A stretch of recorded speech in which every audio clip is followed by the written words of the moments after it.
कृष्ण भगवान, माता राधा सत्यभामा रुक्मिणी की जय। वेदाहं संतीतानि वर्तमानानि चार्जुन, भविष्यानि च भूतानि मातो वेद न कश्चन। वेदाहं संतीतानि मातु वेद न कश्चन। यहाँ भगवान ने प्राणियों के लिए तो भूत, वर्तमान और भविष्य काल के 3 विशेषण दिए हैं, परंतु अपने लिए अहम वेद पदों से केवल वर्तमान काल का ही प्रयोग किया है।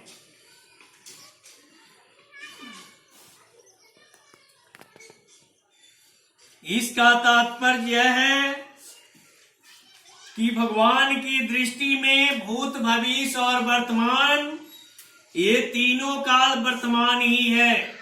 अतः भूत के प्राणी हो, भविष्य के प्राणी हो अथवा वर्तमान के प्राणी हो, सभी भगवान की दृष्टि में भगवान वर्तमान होने से भगवान सभी को जानते हैं। भूत, भविष्य और वर्तमान ये तीनों काल तो प्राणियों के दृष्टि में है, भगवान की दृष्टि में नहीं। जैसे सिनेमा देखने वालों के लिए भूत, वर्तमान और भविष्य काल का भेद रहता है, पर सिनेमा की फिल्म में सब कुछ वर्तमान है। ऐसे ही प्राणियों की दृष्टि में भूत, वर्तमान और भविष्य काल का भेद रहता है, पर भगवान की दृष्टि में सब कुछ वर्तमान ही रहता है। कारण कि संपूर्ण प्राणी काल के अंतर्गत है और भगवान काल से अतीत हैं।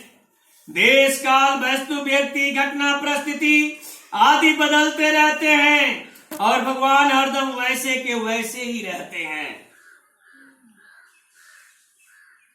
काल के अंतर्गत आए हुए प्राणियों का ज्ञान सीमित होता है और भगवान का ज्ञान असीम है। उन प्राणियों में भी कोई योग अभ्यास करके ज्ञान बढ़ा लेंगे तो वे उनजान जोगी होंगे और जिस समय जिस वस्तु को जानना चाहेंगे उसी समय उसी वस्तु को वे जानेंगे। परंतु भगवान तो युक्त जोगी हैं, अर्थात बिना योग का अभ्यास किए ही वे मात्र जीवों को और मात्र संसार को सब समय स्वतः जानते हैं। भूत, भविष्य और वर्तमान के सभी जीव नित्य निरंतर भगवान में ही रहते हैं, भगवान से कभी अलग हो ही नहीं सकते। भगवान में यह ताकत नहीं है कि वे जीवों से अलग हो जाएं। अतः प्राणी कहीं भी रहे वे कभी भी भगवान की दृष्टि से ओझल नहीं हो सकते। माम तू वेद न कश्चन का तात्पर्य है कि पूर्व श्लोक में कहे हुए मूल समुदाय में से मेरे को कोई नहीं जानता, अर्थात जो मेरे को जानता है, जो मेरे को अजर अविनाशी नहीं मानते, प्रत्युत मेरे को साधारण मनुष्य जैसा जन्मने मरने वाला मानते हैं, उन मूढ़ों में से मेरे को कोई भी नहीं जानता, पर मैं सबको जानता हूं। भगवान कहते हैं कि तू हमरा के जान न जान, हम तुमको जरूर जानते हैं। जैसे बांस की चीख दरवाजे पर लटका देने से भीतर वाले तो बाहर वालों को प्रंतया देखते हैं, पर बाहर वाले केवल दरवाजे पर टंगी हुई चीख को ही देखते हैं, भीतर वालों को नहीं देखते। ऐसे ही जोग माया रूपी चीख से अच्छी तरह से आवृत होने के कारण भगवान को मूढ़ लोग नहीं देख पाते, पर भगवान सबको देखते हैं। थोड़ा हल्का ठीक है, तुम जहाँ हो वहीं रहो। ऐ लड़की तुम आगे बढ़ो, आगे बढ़ो, और वहाँ आगे बढ़ो, और बेटा आगे बढ़ो, आगे बढ़ो, आगे बढ़ो। हाँ बस उतने। यहाँ एक शंका होती है कि भगवान जब भविष्य में होने वाले सब प्राणियों को जानते हैं तो किसकी मुक्ति होगी और कौन बंधन में रहेगा, यह भी जानते ही हैं, क्योंकि भगवान का ज्ञान नित्य है। अतः वे जिनकी मुक्ति जानते हैं उनकी तो मुक्ति होगी, और जिनको बंधन में जानते हैं वे बंधन में ही रहेंगे। भगवान की सर्वज्ञता से तो मनुष्य की मुक्ति स्वतंत्र हो गई, मनुष्य के प्रयत्न से साध नहीं रहा। इसका समाधान यह है, भगवान ने अपनी तरफ से मनुष्य को अंतिम जन्म दिया है। 84 लाख जोनी जो हम लोग घूमते हैं, आज गिदर में, कलकत्ता में, बिलाई में जन्म लेते लेते लेते लेते हर मैंने 84 लाख जोनी हम मनुष्य है। 84 लाख है, चींटी है, सांप है, गिदर है, कुत्ता है, मैंने इसी तरह 84 लाख है। पेड़ पौधा भी है, वो भी जीव जंतु है, पेड़ पौधा में भी प्राण है, वो भी जीव जंतु है। वो सब जन्म लेने के बाद भगवान अंतिम रूप मनुष्य को देते हैं, यानी जो बहुत कर्तव्य करता है वही आदमी के जोनी में आता है। इसका समाधान है कि भगवान ने अपनी तरफ से मनुष्य को अंतिम रूप जन्म दिया है। यह इस जन्म में मनुष्य अपना उद्धार कर ले अथवा पतन कर ले, यह उसके ऊपर निर्भर करता है। उसके उद्धार अथवा पतन का निर्णय भगवान नहीं करते। इसी अध्याय के 19वें श्लोक में भगवान यह कहा है कि जो अभिभावक अपने बच्चों पर ध्यान नहीं देता वही बच्चा कुसंगत में पड़ता है और उसका संस्कार बिगड़ते चला जाता है। उसी तरह आए हैं कि बहुत जन्मों के इस अंतिम मनुष्य जन्म में जो सब कुछ वासुदेव ही है, ऐसे मेरे शरण होता है, वह महात्मा दुर्लभ है। इसका तात्पर्य यह हुआ कि मनुष्य शरीर में संपूर्ण प्राणियों को यह स्वतंत्रता है कि वे अपने अनंत जन्मों के असंचित क्रम समुदाय का नाश करके भगवान को प्राप्त कर सकते हैं, अपनी मुक्ति कर सकते हैं। अगर यही माना जाए कि कौन सा प्राणी आगे किस गति में जाएगा, ऐसा भगवान का संकल्प है, तो फिर अपना उद्धार करने में मनुष्य की स्वतंत्रता ही नहीं रहेगी। और ऐसा करो, ऐसा मत करो, यह भगवान, संत, शास्त्र, गुरु आदि का उपदेश भी व्यर्थ हो जाएगा।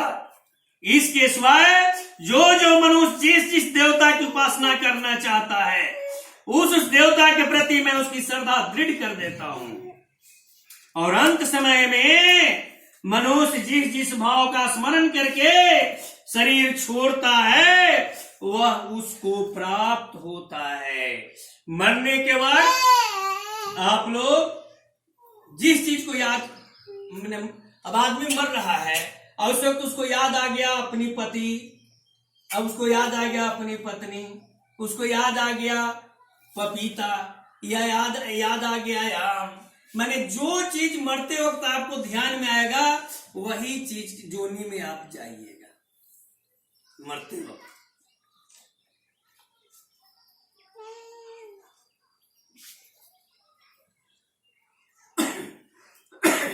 इस तरह उपासना और अंतकालीन स्मरण में स्वतंत्रता भी नहीं रहेगी जो भगवान ने मनुष्य मात्र को दे रखी है। बिना कारण कृपा करने वाले प्रभु जीव को मनुष्य शरीर देते हैं, जिससे यह जीव मनुष्य शरीर पाकर स्वतंत्रता से अपना कल्याण कर ले।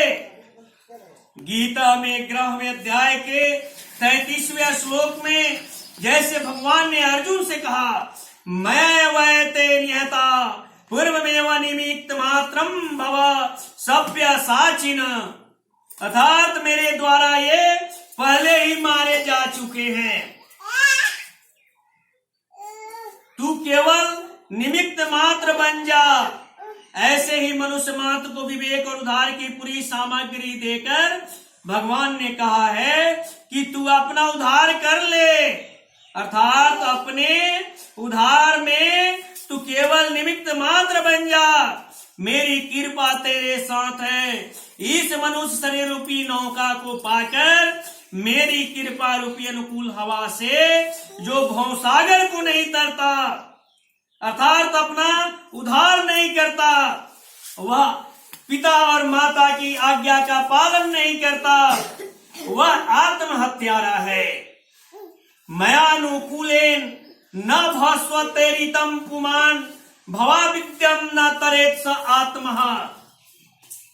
गीता में भी भगवान ने कहा है कि जो परमात्मा को सब जगह समान रीति से प्रपूर्ण देखता है वह अपनी हत्या नहीं करता, इसलिए वो परम गति को प्राप्त होता है। इससे भी यह सिद्ध हुआ कि मनुष्य शरीर प्राप्त होने पर अपना उद्धार करने का अधिकार, सामर्थ्य, समझ आदि पूरी सामग्री मिलती है। ऐसा मूल अवसर पाकर भी जो मनुष्य अपना उद्धार नहीं करता वह अपनी हत्या करता है और इसी से वह जन्म मरण में जाता रहता है और आता रहता है। अगर यह जीव मनुष्य शरीर पाकर शास्त्र का पाठ सुने और भगवान के विरुद्ध न चले तथा मिली हुई सामग्री का ठीक ठीक उपयोग करे, जो जूरे मिले उसे भगवान का प्रसाद समझकर भोजन करे, तो इसकी मुक्ति स्वतः सिद्ध है। इसमें कोई बाधा लग ही नहीं सकती। मनुष्य के लिए खास बात है कि भगवान ने कृपा करके जो सामर्थ्य, समझ आदि सामग्री दी है उसका मैं दुरुपयोग नहीं करूं। आप यहां जाइए, तुम वहां चलो।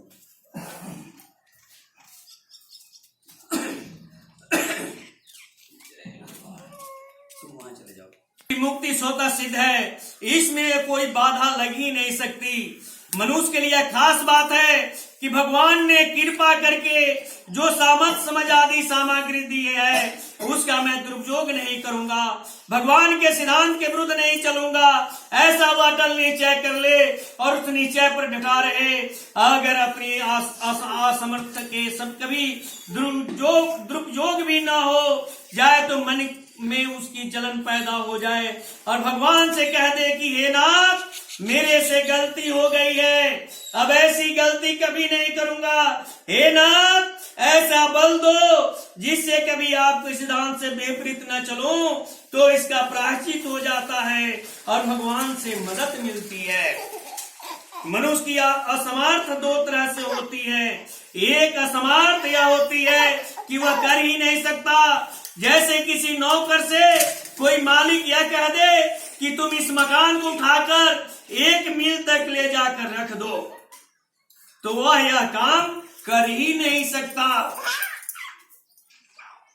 दूसरी असमर्थ यह होती है कि वह कर तो सकता है और करना चाहता भी है, फिर भी समय पर प्रमादवश नहीं करता। यह असमर्थ साधक में आती रहती है। इसको दूर करने के लिए साधक भगवान से कहे कि हे नाथ, मैं ऐसा प्रमाद फिर कभी ना करूं, ऐसे मेरे को शक्ति दो। भगवान की ही दी हुई स्वतंत्रता के कारण भगवान ऐसा संकल्प कभी कर ही नहीं सकते। इस जीव के इतने जन्म होंगे, इतने जन्म होंगे, इतना ही नहीं, 4 अनंत जीवों के लिए भी भगवान ऐसा संकल्प नहीं करते कि उनके अनेक जन्म होंगे।